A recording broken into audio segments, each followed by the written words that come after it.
ஜிப்ரீல் 2 juice ஓதுறாங்க. வளமையில 1 ஓதினவங்க 2 juice ஓதுறாங்க. மா உராஹு இல்லா கதிகதரப அஜலி, எங்க ஆயுள் முடிஞ்சு அல்லாஹ்வை சந்திக்கிற நேரம் நெருங்கிருச்சு போல இருந்தாங்க. வளமையில 10 நாள் ஏத்திகாஃப் இருக்கிற ரசூலுல்லாஹ் வஃபாத் ஆகிற வருடம் 20 நாள் ஏத்திகாஃப் இருந்தாங்க. அல்லாஹ்வை அவசரமா நெருங்கிறதுக்கு. இந்த அமல்ல கவனம் செலுத்துங்க. அல்லாஹ்வுடைய நல்லடியார்களே, கடைசியாக ஒன்றை சொல்றேன். 3 நேரங்கள்ல துஆ இருக்குது. இந்த துஆவை மறந்துடாதீங்க. ஒரு அறிஞர் எழுதி இருக்கிறார், சமகாலத்தில் இருக்கிற ஒரு அறிஞர், கலாநிதி உமர் அப்துல் காஃபி.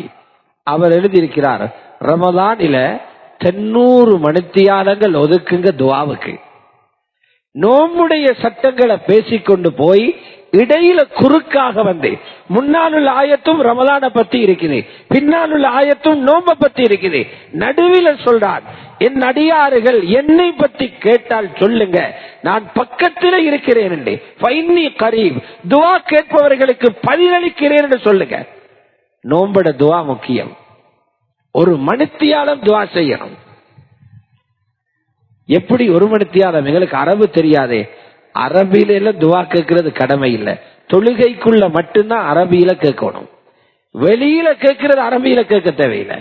கபருக்குள்ள கூட அரபியில கேள்வி இல்லையே. எங்கட அகீதாவில் எழுதிக்கிறாங்க, குல்லு இன்சானின் யுஸ்அலு பிலுகதிஹி, அவரவருடைய பாஷையில தான் கபருல கேள்வி. பாஷையை படைச்சவன் அவன். அல்ஹம்துலில்லாஹி ரப்பில் ஆலமீன், அல்லாஹும்ம ஸல்லி அலா சய்யிதினா முஹம்மத் சொல்லிட்டீங்க. உங்களுக்கு தெரிஞ்ச பாஷையில தாயிடத்துல உண்ட அடம்பிடிச்சு கேட்கிறது போல் அல்லாட்ட கேளுங்க. தாயிடத்துல ஏன் அடம்பிடிச்சு கேட்கிறோம்? கோவிக்க மாட்டான். ரப்பிட்ட கேளுங்க. ரப்பு வித்தியாசமானவன்.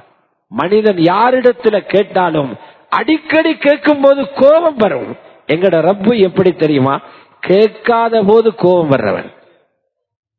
யாருக்கு ஒரு தேவை ஏற்பட்டு அல்லாஹ்விடத்துல கேட்காம என்னால சாதிக்க நாம் நினைக்கிறானோ, அல்லாஹ் அவனோடு கோபப்படுறானாம். மல்லம் யஸ்அலில்லாஹ யக்லிபு அலைஹி, ரப்பிடத்துல யாரு கேட்க இல்லையோ ரப்பு அவரோட கோபம். அந்த 3 நேரமும் எது?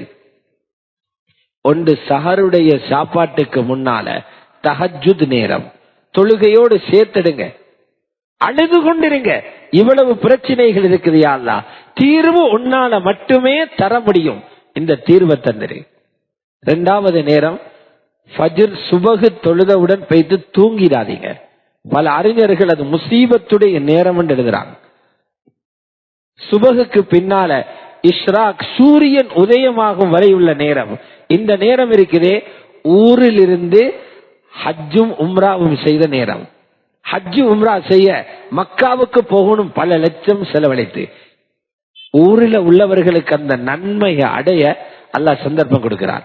சுபஹுக்கு பின்னால 1 மணி நேரம் துஆவுல இருங்க. 3வது நேரம் இஃப்தாருடைய நேரம். அந்த உணவை பார்த்து ரப்பிட்ட கேட்கிறத மறந்துடாதீங்க. அந்த நேரத்தில் ஒவ்வொரு நோம்பாளிக்கும் ஒரு துஆவை அல்லாஹ் முஸ்தஜாபாக வச்சிருக்கிறான். கேட்டா கபூலாகும். இந்த 3 நேரங்களையும் மறக்காம துஆவில சேர்த்துக்கோங்க. வல்லவன் அல்லாஹ் சுப்ஹானஹு வ தஆலா இந்த ரமலானை அன்பு ரசூலுல்லாஹி ஸல்லல்லாஹு அலைஹி வஸல்லம் எப்படி கழித்தார்களோ அந்த உணர்வுகளோடு, அந்த இஹ்லாஸோடு, அந்த முஜாஹதாவோடு அந்த அமல்களை செய்யக்கூடிய பாக்கியத்தை வல்லவன் அல்லாஹ் தந்தருள்வானாக.